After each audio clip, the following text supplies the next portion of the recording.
નમસ્તે મિત્રો, અમારી યુટ્યુબ ચેનલ ટ્યુશન વિથ એડી સરમાં આપ સર્વેનું સ્વાગત છે। જો હજી સુધી તમે અમારી ચેનલ સબસ્ક્રાઇબ ન કરી હોય તો ટ્યુશન વિથ એડી સર સબસ્ક્રાઇબ કરી લેજો અને તમને સ્ક્રીન પર દેખાય છે એવું અમારું પેજ હશે તો એ ચેનલ અમારી સબસ્ક્રાઇબ કરી લેજો। અમારા વિડીયો લાઇક કરજો, શેર કરજો અને કમેન્ટ કરજો।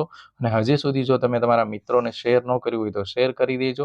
ચેનલમાં બાળકોને લગતા દરેક પ્રકારના વિડીયો, બાળકોને શીખવા જેવી પ્રવૃત્તિઓ અને બાળકો જે કંઈ અલગ અલગ એક્ટિવિટી કરે છે એ અમે અહીંયા અપલોડ કરતા હોઈએ છીએ। પછી જો તમારા વિડીયોની ક્વોલિટી સારી ન હોતી હોય તો સેટિંગ પર ક્લિક કરવાનું છે અને ત્યાર પછી ક્વોલિટી ઉપર ક્લિક કરી અને 400 એડવાન્સમાં જઈ અને 480ની ઉપરની ક્વોલિટીમાં તમે વિડીયો જોશો એટલે વિડીયોની ક્વોલિટી છે એ સારી આવશે। તો જો તમને કોઈ બોર્ડ ઉપરના અક્ષર ન દેખાતા હોય તો આવી રીતે તમે સેટિંગ કરી લેજો।